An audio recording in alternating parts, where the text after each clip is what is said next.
আসসালামু আলাইকুম। সুপ্রিয় একাদশ শ্রেণীর ব্যবসায় শিক্ষা শাখার ছাত্রছাত্রী, তোমাদের সকলকে রাজশাহী কলেজের এই অনলাইন ক্লাসের প্ল্যাটফর্ম থেকে স্বাগত জানাচ্ছি। তোমরা সবাই কেমন আছো? আশা করছি আল্লাহ পাকের অশেষ রহমতে তোমরা সবাই ভালো আছো এবং সুস্থ আছো। সুপ্রিয় শিক্ষার্থী,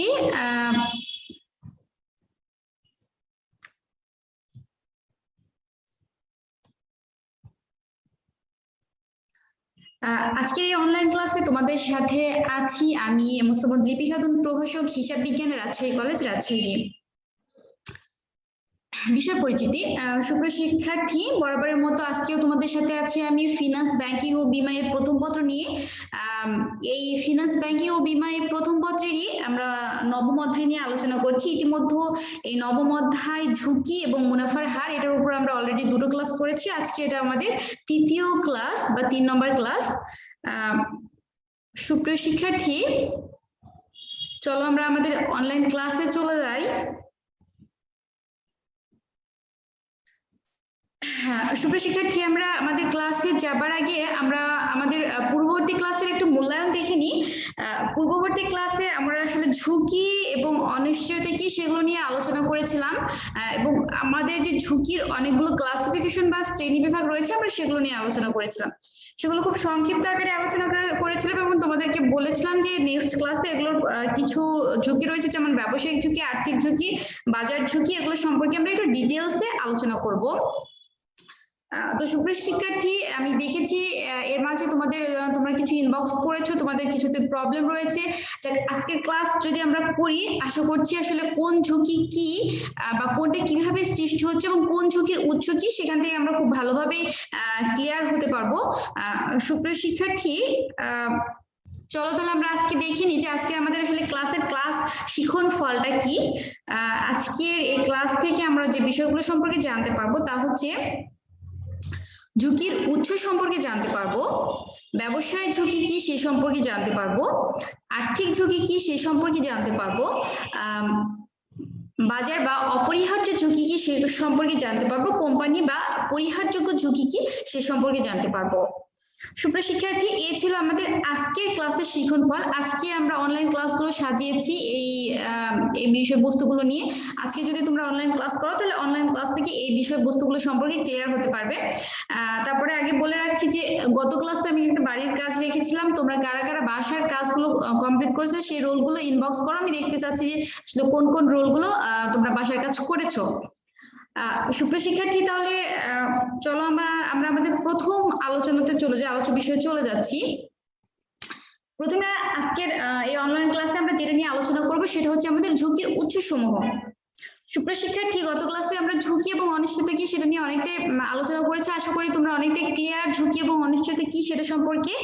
তোমরা জানো যে ঝুঁকি হচ্ছে অনিশ্চয়তার সেই অংশটুকু যেটাকে হচ্ছে আমরা পরিমাপ করতে পারি, আর অনিশ্চিত হচ্ছে ভবিষ্যতে কোনো কিছু একটা ঘটা এবং না ঘটার সম্ভাবনা, যেটাকে পরিমাপ করা যায় না এবং পরিহারও করা যায় না। তো সুপ্রিয় শিক্ষার্থী, এই যে ঝুঁকি, যেটা আমাদের ব্যবসা বা ইনভেস্টমেন্ট, তোমরা যেটা বলো মানে সবকিছুর সাথে পার্সোনাল লাইফ, ব্যবসায় লাইফ, ইনভেস্টমেন্ট বা বিনিয়োগ সবকিছুর সাথে রিলেটেড। আসলে এই ঝুঁকির উৎস সমূহ কি? আমরা শুরুতেই যখন সুপ্রিয় শিক্ষার্থী আমরা যখন ঝুঁকির সংজ্ঞা দিচ্ছিলাম তখনই আমরা যে বিষয়টা বলেছি তা হচ্ছে ঝুঁকি হচ্ছে অনিশ্চয়তার একটি অংশ। সুপ্রিয় শিক্ষার্থী, তোমরা একটু খেয়াল করো, আমরা সংজ্ঞার মাঝে বলছি যে ঝুঁকি হচ্ছে অনিশ্চয়তার একটি অংশ যেটা আমরা পরিমাপ করতে পারি। তাহলে কি আমরা বলতে পারি না এখান থেকে যে ঝুঁকি হচ্ছে অনিশ্চয়তার মানে ঝুঁকির উৎস হচ্ছে অনিশ্চয়তা? তাহলে সুপ্রিয় শিক্ষার্থী, তোমরা একটু লক্ষ্য করো, যেহেতু আমি বলছি যে ঝুঁকি হচ্ছে অনিশ্চয়তার অংশ বা অনিশ্চয়তার একটা পার্ট যেটা আমরা মেজার করতে পারি। তো সুপ্রিয় শিক্ষার্থী, ঝুঁকির মানে মূল উৎসটাই হচ্ছে আমাদের এই অনিশ্চয়তা। অনিশ্চয়তার কারণে ঝুঁকির সৃষ্টি হচ্ছে, সুতরাং অনিশ্চয়তাকে ঝুঁকির উৎস হিসেবে গণ্য করা হয়। তো সুপ্রিয় শিক্ষার্থী, যে সকল অনিশ্চয়তার কারণে ঝুঁকি সৃষ্টি হতে পারে সেগুলোকে আমরা প্রথমত তিনটা হেডে বিভক্ত করেছি, মানে তিনটা হেডে এবং তার আন্ডারে আরো অনেকগুলো উৎস রয়েছে। তো এই যে বেসিক যে উৎসগুলো বা অনেকগুলো যে উৎস রয়েছে, এগুলোকে আমরা সাধারণত প্রথমত তিনটা হেডে বা তিনটা প্রধান উৎসে বিভক্ত করেছি। তাহলে দেখো যে এই তিনটা প্রধান উৎসকে আমরা বলছি যে প্রাকৃতিক অনিশ্চয়তা, অর্থনৈতিক অনিশ্চয়তা এবং মানবিক অনিশ্চয়তা।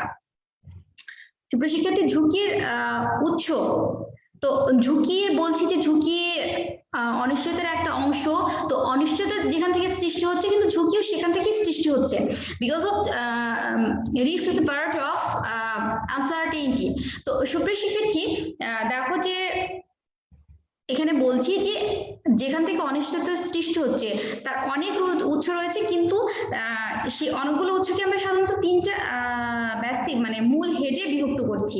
আমি বলছি কিছু প্রাকৃতিক অনিশ্চয়তা রয়েছে, সেখান থেকে আমাদের অনিশ্চয়তার সৃষ্টি হতে পারে এবং সেখান থেকে ঝুঁকির সৃষ্টি হতে পারে। আবার বলছি কিছু অর্থনৈতিক অনিশ্চয়তা রয়েছে, যেখান থেকে অনিশ্চয়তার সৃষ্টি হচ্ছে এবং ঝুঁকিরও সৃষ্টি হচ্ছে। এবং কিছু মানবিক বা মানুষের তৈরি অনিশ্চয়তা রয়েছে, যেখান থেকে অনিশ্চয়তার সৃষ্টি হচ্ছে এবং ঝুঁকির সৃষ্টি হচ্ছে। তাহলে সুপ্রিয় শিক্ষার্থী, এই যে প্রাকৃতিক, অর্থনৈতিক, মানবিক, তাহলে আমরা একটু দেখে নিই যে এই প্রাকৃতিক, অর্থনৈতিক এবং মানবিক উৎসের ভিতরে আসলে কোনগুলো রয়েছে। তাহলে সুপ্রিয় শিক্ষার্থী, আমরা দেখো প্রথমে তাহলে দেখে নিই প্রাকৃতিক অনিশ্চয়তা কি এবং তার ভেতরে কি কি রয়েছে। সুপ্রিয় শিক্ষার্থী, আমরা নামটা শুনে বুঝতে পারছি যে প্রাকৃতিক মানে হচ্ছে আমাদের প্রকৃতির সাথে একটা কিছু রিলেটেড। তো সুপ্রিয় শিক্ষার্থী, দেখো যে বলছে যে প্রাকৃতিক কারণে যে অনিশ্চয়তার সৃষ্টি হতে পারে তাকেই কিন্তু আমরা প্রাকৃতিক অনিশ্চয়তা বলছি। এবং এখান থেকে যে ঝুঁকিটা সৃষ্টি হচ্ছে সেটাকে আমরা বলতে পারি যে প্রাকৃতিক অনিশ্চয়তা থেকে সৃষ্ট ঝুঁকি। এটাকে অনুমান করা গেলেও রোধ বা নিয়ন্ত্রণ করা সম্ভব না। তাহলে আমরা কি বুঝতে পারছি সুপ্রিয় শিক্ষার্থী, এই যে প্রাকৃতিক অনিশ্চয়তাগুলো রয়েছে সেগুলো হচ্ছে আমাদের নিয়ন্ত্রণের বাইরে বা অনিয়ন্ত্রণযোগ্য। উদাহরণস্বরূপ কিন্তু আমরা বলতেই পারি, আমরা যদি আবহাওয়া সম্বন্ধে দেখি যে আজকে আমাদের কি বলবো, আমাদের দেশে একটা কালবৈশাখী ঝড় হওয়ার সম্ভাবনা রয়েছে। এটা আমরা জানতে পাচ্ছি, এটা আমাদের অনিশ্চয়তা, কিন্তু এটাকে আমরা প্রতিরোধ করতে পারবো না সুপ্রিয় শিক্ষার্থী। এটা কিন্তু আমরা প্রতিরোধ করতে পারবো না বা নিয়ন্ত্রণও করতে পারবো না। এটা থেকে আমরা ক্ষয়ক্ষতি বা প্রতিকার কিছুটা করতে পারি যদি আমরা পূর্বে কিছুটা সচেতন হই। তাহলে সুপ্রিয় শিক্ষার্থী, তাহলে আমি কি বলছি, দেখো যে প্রাকৃতিক যে অনিশ্চয়তাগুলো রয়েছে সেগুলো আসলে রোধ বা নিয়ন্ত্রণ করা যায় না, যদিও সেগুলো অনুমান করা যায় বা পূর্বেই সেগুলো অনুমান করা যায় বা ধারণা করা যায়, কিন্তু সেগুলো কি করা যায় না, সেগুলো রোধ করা যায় না বা নিয়ন্ত্রণও করা যায় না। তাহলে এই প্রাকৃতিক অনিশ্চয়তাগুলোর ভিতর কোনগুলো রয়েছে? এই প্রাকৃতিক অনিশ্চয়তাগুলোর ভিতর রয়েছে ঝড়, বন্যা, ভূমিকম্প, মহামারী ইত্যাদি। সুপ্রিয় শিক্ষার্থী, তোমরা লক্ষ্য করো যে আমরা বর্তমানে একটা মহামারীর ভিতর দিয়ে যাচ্ছি, সেটা হচ্ছে করোনা মহামারী। এটা কি আসলে আমরা রোধ করতে পারছি, মানে পুরোপুরি নিয়ন্ত্রণ বা রোধ করতে পারছি? হ্যাঁ, আমরা যদি সচেতন হই তাহলে কিছুটা নিয়ন্ত্রণ করতে পারছি, বাট পুরোপুরি কিন্তু এটাকে নির্মূল করতে পারছি না। তো এটা একটা মহামারী, এটাও কিন্তু আমাদের এক ধরনের একটা প্রাকৃতিক অনিশ্চয়তা।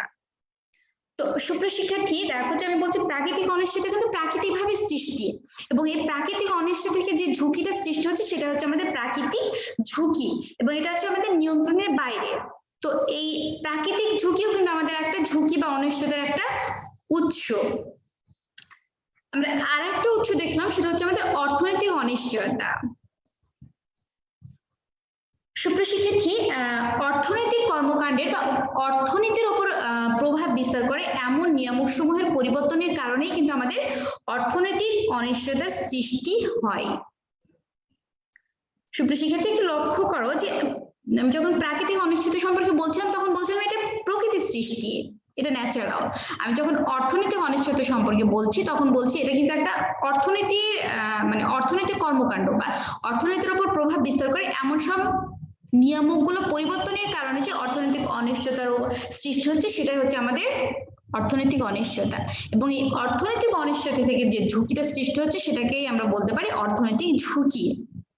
তো সুপ্রিয় শিক্ষার্থী, এই যে অর্থনৈতিক কর্মকাণ্ড বা অর্থনীতির উপর সে কোনগুলো প্রভাব ফেলতে পারে, তোমরা দেখো যে আমাদের আসলে কাজগুলো কি নিয়ে, ভোক্তা নিয়ে।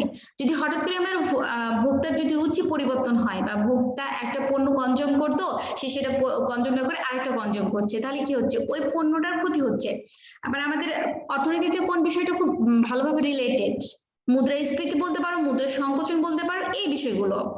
এবার বলবো সরকারি নীতির পরিবর্তন। সরকারি বিভিন্ন নীতি রয়েছে, সেটা ব্যবসা সংক্রান্ত নীতি বা মুদ্রা সংক্রান্ত নীতি বা অর্থনৈতিক কর্মকাণ্ড পরিচালনা সংক্রান্ত নীতি বা ব্যাংকিং নীতি ইত্যাদি নীতি। তো এই সমস্ত নীতিগুলো যখন আমাদের গভর্নমেন্ট চেঞ্জ করছে, তার ফলেও কিন্তু আমরা যারা কাস্টমার রয়েছে তার কিন্তু একটা অনিশ্চয়তার ভিতর পড়ে যাচ্ছি। তো এই সমস্ত অনিশ্চয়তার কারণে যে সমস্ত ঝুঁকি সৃষ্টি হচ্ছে, সেটাই হচ্ছে আমার অর্থনৈতিক ঝুঁকি। তো এই সমস্ত কারণগুলো কিন্তু অর্থনীতির উপর যখন প্রভাব ফেলছে, তখন কি হচ্ছে, আমাদের ইনভেস্টমেন্টের উপর একটা প্রভাব ফেলছে। গভর্নমেন্ট যদি আমাদের ব্যাংকিং রেট চেঞ্জ করে দেয়, মানে ব্যাংকিং রেটটা কমিয়ে দেয়, সাপোজ মনে করো যে ব্যাংকিং মানে বাংলাদেশ ব্যাংক বা গভর্নমেন্ট ব্যাংক রেট কমিয়ে দিল, তাহলে আমাদের কি হবে, আমাদের যে ইনভেস্টমেন্ট ছিল সেখান থেকে আমাদের আর্নিং রেটটাও কি হবে, অটোমেটিক কমে যাবে। তাহলে দেখো যে এই যে গভর্নমেন্ট যে বিষয়গুলো চেঞ্জ করছে, যে নীতিগুলো চেঞ্জ করছে, এই নীতিগুলো চেঞ্জের ফলেও কি হচ্ছে, আমাদের ইনকাম বা আর্নিং এর উপর একটা কিন্তু ইফেক্ট পড়ছে। তাহলে সুপ্রিয় শিক্ষার্থী, এটা হচ্ছে আমাদের অর্থনৈতিক অনিশ্চয়তা। এই অর্থনৈতিক অনিশ্চয়তা থেকেও আমাদের কি হচ্ছে, যে অর্থনৈতিক ঝুঁকির সৃষ্টি হচ্ছে, এটাও কিন্তু আমার একটা ঝুঁকির উৎস। এই যে অর্থনৈতিক অনিশ্চয়তা, এটা আমি একটা বলছি ওভার রেট আমার একটা ঝুঁকি, এর আন্ডারে কিন্তু আরো অনেক কারণ রয়েছে। তোমরা লক্ষ্য করো, আমি কিন্তু এখানে বেশ কয়েকটা কারণ মেনশন করেছি, এছাড়াও কিন্তু আরো অনেক কারণ রয়েছে। মনে করো যে আমাদের যখন আমরা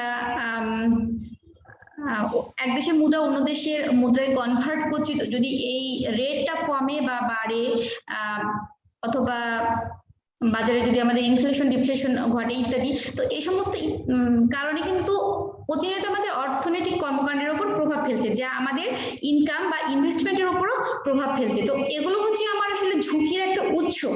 এই সমস্ত কারণেই কিন্তু আমার ঝুঁকিটা সৃষ্টি হচ্ছে, আর এই জন্যই বলছি এগুলো আমার ঝুঁকির উৎস, এগুলো আমার অনিশ্চয়তার উৎস। সুপ্রিয় শিক্ষার্থী, একটা বিষয় মাথায় রাখবে যে যেগুলো হচ্ছে আমার অনিশ্চয়তার উৎস, সেগুলোই কিন্তু আমার কিসের উৎস, ঝুঁকির উৎস। বিকজ অফ ঝুঁকি কিন্তু আমার অনিশ্চয়তার একটা অংশ। তো সুপ্রিয় শিক্ষার্থী, আমরা আরো একটা হেড দেখেছিলাম, সেটা হচ্ছে আমার মানবিক অনিশ্চয়তা। আমরা প্রাকৃতিক দেখলাম, অর্থনৈতিক দেখলাম, এবং এখন দেখি যে আসলে মানবিক অনিশ্চয়তা কি। সুপ্রিয় শিক্ষার্থী, আসলে ওয়ার্ডটা দেখে আমরা বুঝতে পারছি মানবিক আসলে মানুষের সৃষ্টি। মানবিক আসলে মানুষের সৃষ্টি, আসলে মানুষ ইচ্ছাকৃত ভাবেও অনেক সময় অনেক অনিশ্চয়তা মানে অনেক কর্মকাণ্ড করে, যেগুলো দ্বারা বিভিন্ন ধরনের অনিশ্চয়তার সৃষ্টি হয়, বা অনেকেই সেটা দ্বারা ঝুঁকির ভিতর পড়তে হয়। সুতরাং আমরা বলছি যে মানুষের দ্বারা সৃষ্ট অনিশ্চয়তাকেই মানবিক অনিশ্চয়তা বলে। যেমন তোমরা উদাহরণস্বরূপ এটা বলতেই পারো, যদি ধর্মঘট, হরতাল, চুরি, ডাকাতি ইত্যাদি হয়, এগুলো কিন্তু প্রত্যেকটা কিন্তু মানুষের দ্বারা তৈরি। তো সুপ্রিয় শিক্ষার্থী, এগুলো যদি আমাদের ঘটে, তাহলে কি হবে, এগুলো দেখো কার দ্বারা ঘটছে, মানুষের দ্বারা ঘটছে। তো এই মানুষের দ্বারা যে সমস্ত বিষয়গুলো ঘটছে, এগুলো দ্বারাই আমার মানবিক অনিশ্চয়তা সৃষ্টি হচ্ছে, এবং এই মানবিক অনিশ্চয়তারই দ্বারা যে ঝুঁকিটা সৃষ্টি হচ্ছে, সেগুলোকে আমরা বলতে পারি আসলে মানবিক ঝুঁকি। সুপ্রিয় শিক্ষার্থী, ঝুঁকির আসলে অনেক উৎস রয়েছে। ঝুঁকি বা অনিশ্চয়তা তোমরা যেটাই বলো, অবশ্যই দুটোর ভিতরে ডিফারেন্স রয়েছে, আমি গত ক্লাসে সেটা খুব ভালোভাবে বুঝিয়ে দিয়েছি। ঝুঁকি এবং অনিশ্চয়তা দুটোর ভিতরে অনেকটা ভালো মতো পার্থক্য রয়েছে, যদিও আমাদের আপাত দৃষ্টিতে দুটোকে একই মনে হয়, কিন্তু দুটো কিন্তু কখনোই এক নয়। অনিশ্চয়তা এবং ঝুঁকি দুটো আলাদা জিনিস। তো বাট আমরা বারবার বলছি যে ঝুঁকি হচ্ছে অনিশ্চয়তার একটা অংশ, এই জন্য অনিশ্চয়তার যে উৎসগুলো রয়েছে, সেগুলো হচ্ছে আমার ঝুঁকির উৎস। তো এই ঝুঁকির উৎস অথবা অনিশ্চয়তার উৎস তোমরা যেটাই বলো, সেটার উৎস আসলে অনেকগুলো রয়েছে, সেগুলোকে আমরা প্রধানত তিনটা বেসিক হেডে বিভক্ত করলাম। একটা ছিল আমাদের প্রাকৃতিক অনিশ্চয়তা, একটা ছিল আমার অর্থনৈতিক অনিশ্চয়তা, একটা ছিল আমার মানবিক অনিশ্চয়তা। এই তিনটা হেডের আন্ডারে আরো অনেকগুলো কারণ রয়েছে যেগুলো দ্বারা আমার অনিশ্চয়তা এবং ঝুঁকি সৃষ্টি হচ্ছে। তো সুপ্রিয় শিক্ষার্থী, আসলে আশা করছি যে আসলে ঝুঁকি অথবা অনিশ্চয়তা তোমরা যেটাই বলো এর উৎসগুলো কি সে সম্পর্কে আসলে ক্লিয়ার হলে। আমি লাস্ট ক্লাসে তোমাদের সাথে যেটা লাস্ট ক্লাস হয়েছিল সেখানে আমি একটা বাড়ির কাজ বলেছিলাম, ঝুঁকি এবং অনিশ্চয়তার ভিতর পার্থক্য কি। তোমরা আসলে পার্থক্য কে কে পড়েছো অথবা খাতায় কে কে লিখেছো, আমি আসলে সেই রোলগুলো একটু দেখতে চাচ্ছিলাম। আসলে দুঃখের বিষয়, তোমাদের সাথে আসলে ক্লাসে বসে এখনো ক্লাস হয়নি, আসলে তোমাদের ফেস গুলো চিনি না বা তোমাদের নামটাও সেভাবে জানি না, জাস্ট এই জন্য আমি তোমাদের রোলগুলো দেখতে যাচ্ছিলাম, আসলে কোন কোন রোলের তোমরা ব্যক্তিগুলো আসলে বাসার কাজটা কমপ্লিট করেছো। তো সুপ্রিয় শিক্ষার্থী, আমরা একটা টপিক নিয়ে আলোচনা করলাম, অনিশ্চয়তা বা ঝুঁকির উৎস। তাহলে চলো সুপ্রিয় শিক্ষার্থী, আমরা আমাদের পরবর্তী আলোচ্য বিষয়ে চলে যাই। আমাদের পরবর্তী আলোচ্য বিষয় হচ্ছে আমার ব্যবসায়িক ঝুঁকি কি বা ব্যবসায়িক ঝুঁকি কি। গত ক্লাসে আমি সংক্ষিপ্ত আকারে বলেছিলাম, আমরা যখন ঝুঁকির প্রকারভেদ নিয়ে আলোচনা করেছিলাম, যখন চারটা দেখাচ্ছিলাম তখন কিন্তু আমরা ব্যবসায়িক ঝুঁকি কি সেটা সংক্ষিপ্ত আকারে বলেছিলাম। তার ভিতর তোমাদের ভিতর একটা স্টুডেন্ট ব্যবসায়িক ঝুঁকি কি বুঝতে পারো না, আমাকে ইনবক্স করেছো, তোমার আনসারটা দেয়া হয়নি। একটু আজকের যদি লেকচারটা তুমি আজকের ক্লাসটা তুমি করো তাহলে আশা করি তোমার প্রবলেমটা সলভ হয়ে যাবে। সুপ্রিয় শিক্ষার্থী, ব্যবসায় ঝুঁকি বলতে বোঝায় ব্যবসায়ের ক্ষেত্রে নির্দিষ্ট মূলধন ব্যবহার করে কাঙ্ক্ষিত মুনাফা অর্জন না করার যে অনিশ্চয়তা তাকেই বোঝায়। সুপ্রিয় শিক্ষার্থী, আমরা যখন ব্যবসা শুরু করছি আমরা কি করছি, সেখানে মূলধন বিনিয়োগ করছি, আমাদের নিজস্ব যদি কিছু সম্পদ রয়েছে সেই সম্পদটাকে বিনিয়োজিত করছি। কেন বিনিয়োজিত করছি? মুনাফা অর্জনের উদ্দেশ্যে। তো সুপ্রিয় শিক্ষার্থী, এই যে আমরা মূলধন এবং আমাদের যে সম্পদ রয়েছে সেগুলোকে বিনিয়োজিত করছি একটা মুনাফা অর্জনের উদ্দেশ্যে, কিন্তু যদি নির্দিষ্ট সময় পরে দেখি যে আমার যে মুনাফাটা অর্জনের টার্গেট ছিল বা আমার যে এস্টিমেটেড প্রফিট ছিল সেটা অর্জন হয়নি, তাহলে এই ক্ষেত্রে যে অনিশ্চয়তার সৃষ্টি হচ্ছে সেটাই হচ্ছে আমার ব্যবসায়িক ঝুঁকি। অর্থাৎ বলছি যে আমরা যে নিজস্ব সম্পদ বা মূলধন ব্যবহার করি কারবার থেকে যে প্রত্যাশিত মুনাফা ও সাফল্যটা অর্জন করার চেষ্টা করছি, যদি সেটা না পারি তাহলে সেক্ষেত্রে যে ঝুঁকি সৃষ্টি হচ্ছে সেটাই হচ্ছে আমার ব্যবসায়িক ঝুঁকি। সুপ্রিয় শিক্ষার্থী, আবারও একটু দেখে নাও যে বলছি যে আমরা যে সম্পদটা বা মূলধনটা ব্যবহার করে আসলে দেখো তাহলে ব্যবসায়িক ঝুঁকি কিসের সাথে রিলেটেড। আমি বলেছিলাম গত ক্লাসে যে ব্যবসায়িক ঝুঁকি কিন্তু আমরা যে ব্যবসা করার জন্য আমাদের যে বিভিন্ন ধরনের সম্পদগুলো ব্যবহার করছি বা আমরা যে মূলধনটা ব্যবহার করছি আসলে এর সাথে রিলেটেড।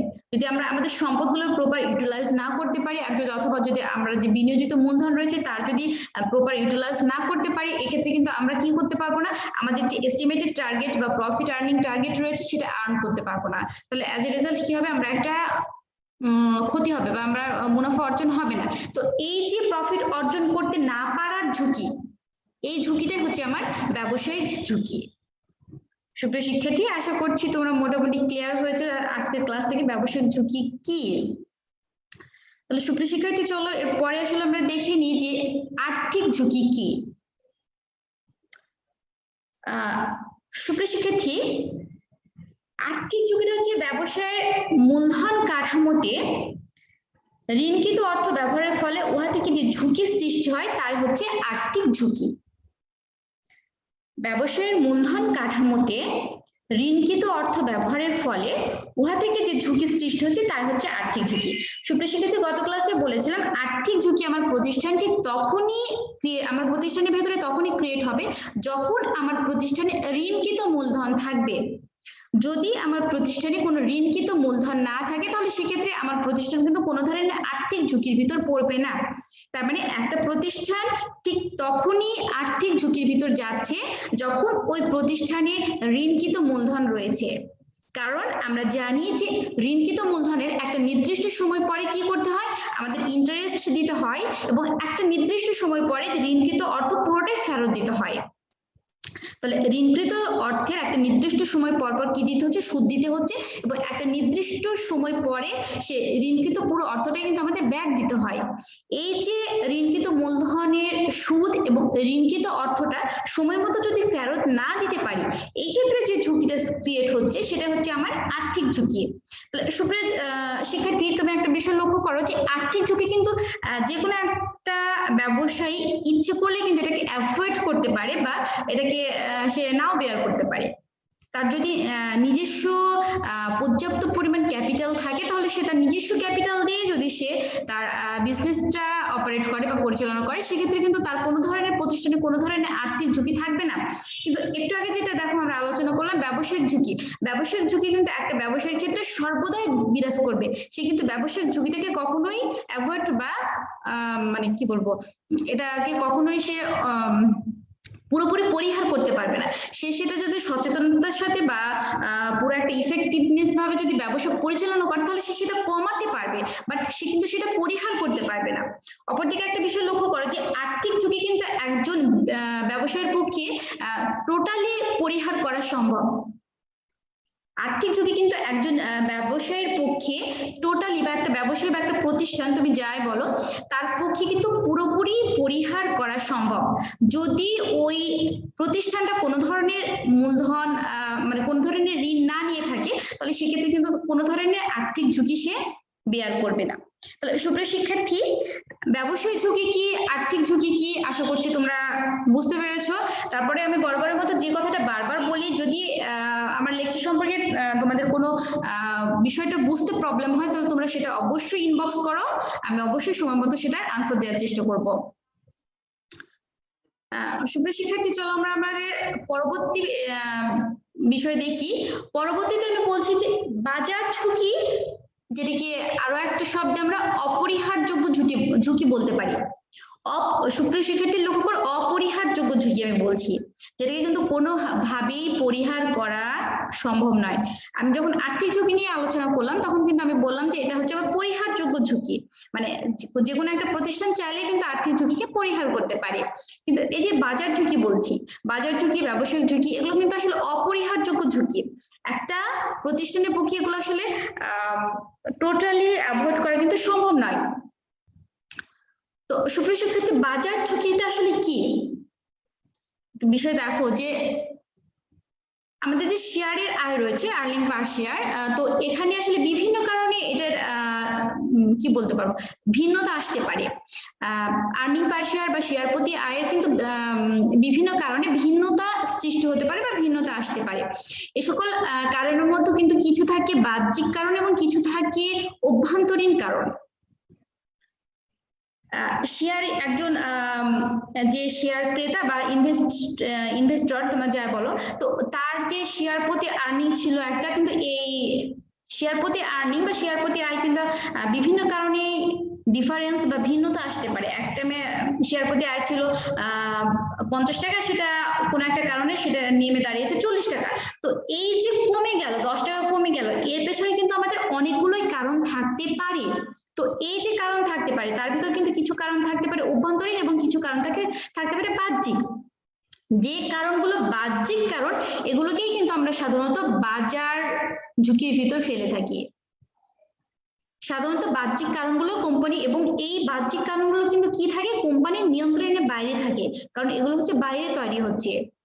আর এই বাহ্যিক কারণগুলোর কারণেই কিন্তু এই মানে তার যে আয়ের ভিন্নতা সৃষ্টি হচ্ছে। তো এই ঝুঁকিকেই আমরা বাজার ঝুঁকি বলি। সুপ্রিয় শিক্ষার্থী, বিষয়গুলো আমি আরো ভালোভাবে ক্লিয়ার করি।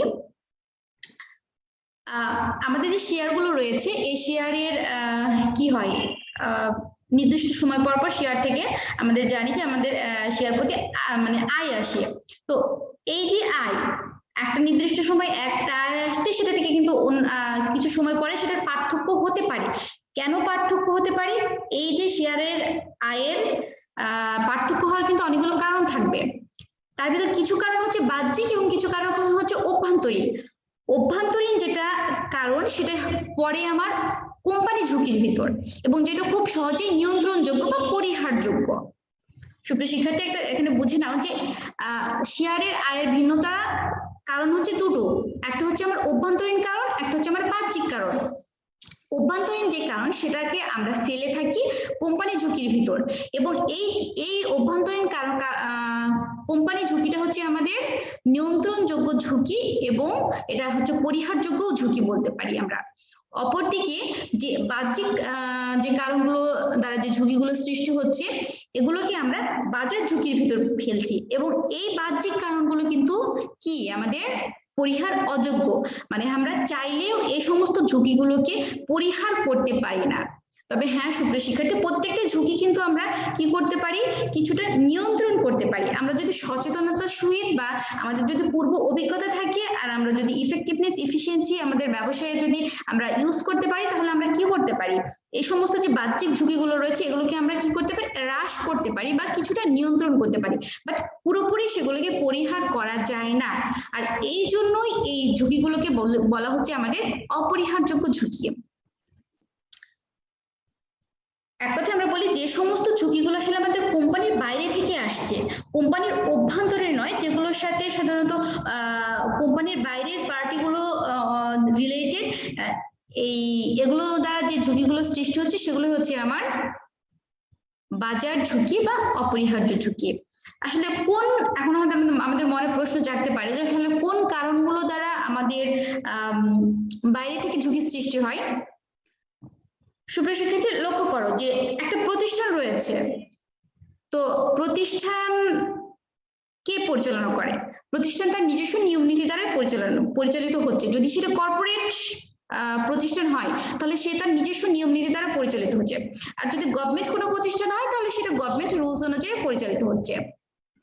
তো সুপ্রিয় শিক্ষার্থী, কোনো কর্পোরেট প্রতিষ্ঠান যখন পরিচালিত হচ্ছে সে তার নিজস্ব নিয়ম নীতি অনুযায়ী পরিচালিত হচ্ছে, কিন্তু তার নিজস্ব নিয়ম নীতির সাথে কিন্তু গভর্নমেন্টের রুলস রেগুলেশনের একটা কানেকশন রয়েছে।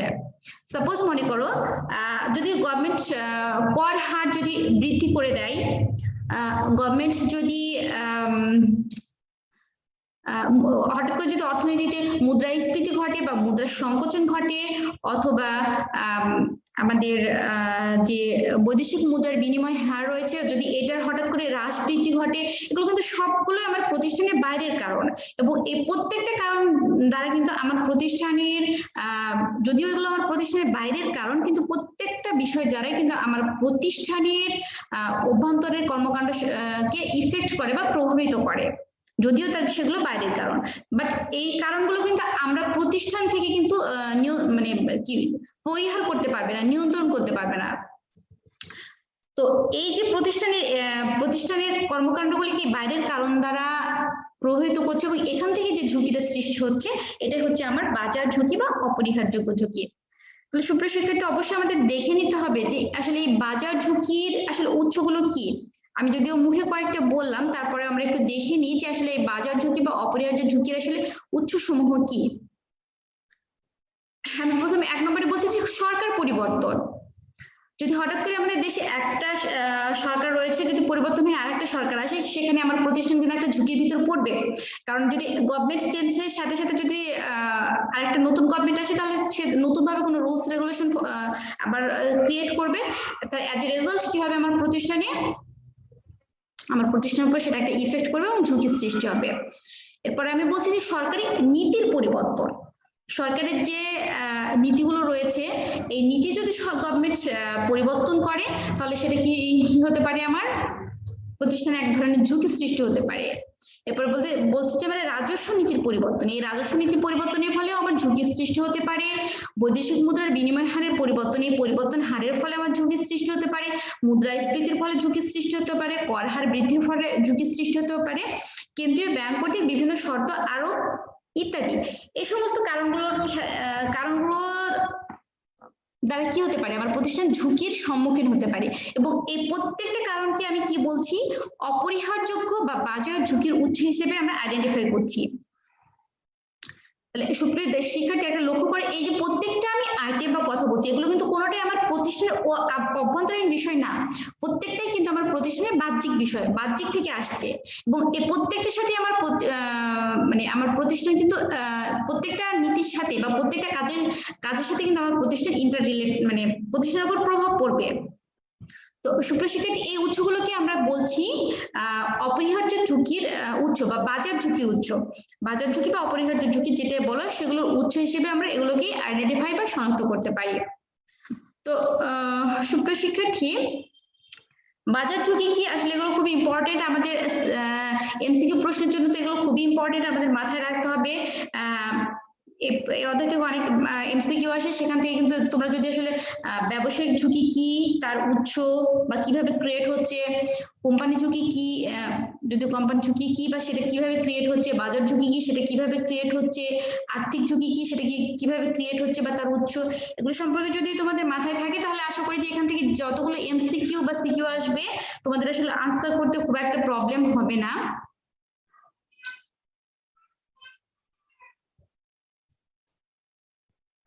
সুপ্রিয় শিক্ষার্থীর পরে আমরা যেটা বলছি সেটা হচ্ছে আমাদের কোম্পানি বা পরিহারযোগ্য ঝুঁকি। সুপ্রিয় শিক্ষার্থী, কোম্পানি বা পরিহারযোগ্য ঝুঁকি কি? এর আগে যখন আমি আলোচনা করলাম বললাম বাজার ঝুঁকি বা অপরিহারযোগ্য ঝুঁকি। দেখো, বাজার ঝুঁকি কি আমরা বলছি যে অপরিহারযোগ্য ঝুঁকি, অপরদিকে কোম্পানি ঝুঁকি কি? কোম্পানি ঝুঁকি কি আমরা বলছি পরিহারযোগ্য ঝুঁকি। সুপ্রিয় শিক্ষার্থী, আমরা যখন বাজার ঝুঁকি নিয়ে আলোচনা করছিলাম তখনই বলছিলাম যে আমার যে শেয়ারের আয়ের ভিন্নতা ঘটছে, সেখানে কিভাবে ভিন্নতা ঘটছে, কয়টা কারণ দ্বারা ভিন্নতা ঘটছে? দুটো কারণ দ্বারা ভিন্নতা ঘটছে। একটা হচ্ছে আমার অভ্যন্তরীণ কারণ, একটা হচ্ছে আমার বাহ্যিক কারণ। তো বাহ্যিক কারণগুলোকে কিন্তু আমরা বাজার ঝুঁকির ভিতর ফেলে দিলাম, বা ওগুলো হচ্ছে আমার বাজার ঝুঁকির উৎস। তাহলে আমার থাকলো কি অভ্যন্তরীণ কারণ। এই অভ্যন্তরীণ কারণগুলোকে কিন্তু আমরা কি হিসেবে আইডেন্টিফাই করব? কোম্পানি ঝুঁকির উৎস হিসেবে আইডেন্টিফাই করব। তার মানে আমরা কি দেখতে পাচ্ছি সুপ্রিয় শিক্ষার্থী? কোম্পানি বা পরিহার ঝুঁকি হলো তা যা শুধুমাত্র নির্দিষ্ট একটি কোম্পানিতে বর্তমান এবং ওই কোম্পানির অভ্যন্তরীণেই ঘটছে। কোম্পানি ঝুঁকি সাধারণত একটা কোম্পানির খুব অভ্যন্তরে, মানে একটা কোম্পানির অভ্যন্তরীণে ঘটছে এবং শুধুমাত্র ওই কোম্পানির সাথে রিলেটেড। এবং সুপ্রিয় শিক্ষার্থী, এটা মাথায় রাখবে যে কোম্পানি ঝুঁকি হচ্ছে আমাদের পরিহারযোগ্য ঝুঁকি বা নিয়ন্ত্রণযোগ্য ঝুঁকি। এটাকে আমরা চাইলেই কিন্তু আমরা নিয়ন্ত্রণ করতে পারি। আমরা একটা উদাহরণ দ্বারা বিষয়টা আরো একটু ক্লিয়ার হয়। দেখো যে আমি যদি বলি যে রাফি ফুডস লিমিটেডে হঠাৎ একটা শ্রমিক অসন্তোষ দেখা দিল, এটা কিন্তু ওই কোম্পানির একান্তই নিজস্ব বিষয়।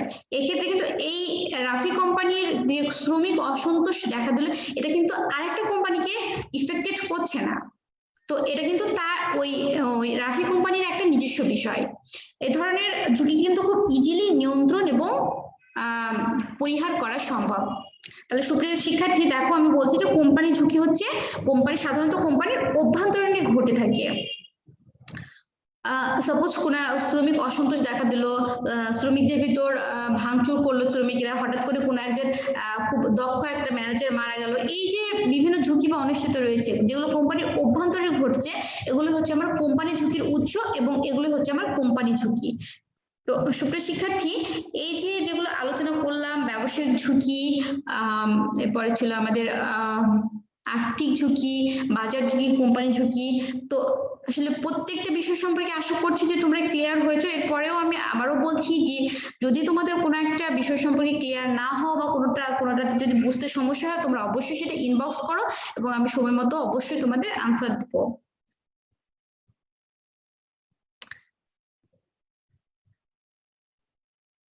সুপ্রিয় শিক্ষার্থী, এই ছিল মোটামুটি আমার আজকের আলোচ্য বিষয়। কিন্তু আজকে যে আমি যে বিষয়গুলো নিয়ে আলোচনা করলাম, এটার উপর আমি কতগুলো জ্ঞানমূলক প্রশ্ন নিয়ে আসছি। তোমরা অবশ্যই যারা ক্লাস করছো তোমরা অবশ্যই কি করবে, এই এমসিকিউগুলোর আনসার দেওয়ার চেষ্টা করবে। আমি কিন্তু বলে দিচ্ছি না, এবং প্রত্যেকটা এমসিকিউ কিন্তু আজকে আমি যে থিওরিগুলো নিয়ে আলোচনা করলাম এটার উপরেই রেখেছি, এবং কোনটার আনসার কি সেটা অবশ্যই তোমরা বলে দেবে। এখানে 4টা জ্ঞানমূলক প্রশ্ন রয়েছে। আমি 1 নম্বরে যেটা বলছি যে দৈনন্দিন ব্যয় উঠে না আসার জন্য কোন ধরনের ঝুঁকি অন্তর্ভুক্ত থাকে? এক হচ্ছে ব্যবসায়িক, আর্থিক, রাজনৈতিক এবং তারল্য ঝুঁকি। বলছি দেখো দৈনন্দিন ব্যয় কোন ক্ষেত্রে, ব্যবসায়িক ক্ষেত্রে একটু চিন্তা করো যে ব্যবসায়িক ক্ষেত্রে দৈনন্দিন ব্যয় উঠে না আসার জন্য কোন ধরনের ঝুঁকি অন্তর্ভুক্ত থাকে, কোন ধরনের ঝুঁকির জন্য আসলে আমরা ব্যবসায়িক ক্ষেত্রে দৈনন্দিন যে ব্যয়টা হয় সেটা উঠে আসছে না, একটু চিন্তা করো এবং তোমরা অবশ্যই আনসার দাও। আমি এখন কোনোটারই আনসার দেব না, আমি তোমাদের আনসারগুলো আসলে দেখবো। 2 নম্বরে বলছি যে প্রতিষ্ঠান বন্ড ক্রয় করলে কোন ধরনের ঝুঁকির সম্মুখীন হতে পারে, বন্ড বা ডিবেঞ্চার যেটা বলো, যদি কোনো একটা প্রতিষ্ঠান বন্ড বা ডিবেঞ্চার ক্রয় করে তাহলে সে কোন ধরনের ঝুঁকির সম্মুখীন হবে। 3 নম্বরে আমি বলছি যে মুদ্রাস্ফীতির ফলে কোন ধরনের ঝুঁকির সৃষ্টি হতে পারে, দেশে যদি মুদ্রাস্ফীতি ঘটে তাহলে আসলে কোন ধরনের ঝুঁকির সৃষ্টি হতে পারে। 4 নম্বরে আমি বলছি যে কোন ধরনের ঝুঁকি ইচ্ছে করলে পরিহার করা যায়। সুপ্রিয় শিক্ষার্থী, এই ছিল আমার 4টা জ্ঞানমূলক প্রশ্ন। আমি অবশ্যই চাই তোমরা আসলে আনসার গুলো দাও, একটু ভেবেচিন্তে আনসার গুলো দাও। আনসার গুলো আসলে আজকের লেকচারের সাথে রিলেটেড। সুপ্রিয় শিক্ষার্থী, এই ছিল আমার আজকের অনলাইন ক্লাসের আলোচ্য বিষয়। সুপ্রিয় শিক্ষার্থী, নেক্সট ক্লাসে আমরা ঝুঁকির মেজারমেন্ট গুলো নিয়ে আসলে আলোচনা করব। আসলে ঝুঁকি আমরা কিভাবে পরিমাপ করবো বা কোন কোন বিষয়গুলো দ্বারা পরিমাপ করবো সেগুলো নিয়ে আমরা নেক্সট ক্লাসে আলোচনা করবো। এবং এই নবম অধ্যায়ের উপর আসলে আমাদের অনেকগুলো ক্লাস করতে হবে, ম্যাথও করতে হবে। তো অবশ্যই তোমরা ঝুঁকি সম্পর্কে বাসায় কি বলবো বইটা ওপেন করো, এই যে নবম অধ্যায়টা রয়েছে এটা সম্পর্কে অবশ্যই একটু পড়াশোনা করো। তোমাদের যার যার যেটা প্রবলেম তোমরা অবশ্যই ইনবক্স করবে, আমি আনসার দেওয়ার চেষ্টা করব। আমাদের আজকের অনলাইন ক্লাস সুপ্রিয় শিক্ষার্থী এই পর্যন্তই ছিল। তোমাদের সাথে পরবর্তী অনলাইন ক্লাসে আবারও কথা হবে সুপ্রিয় শিক্ষার্থী, ততক্ষণ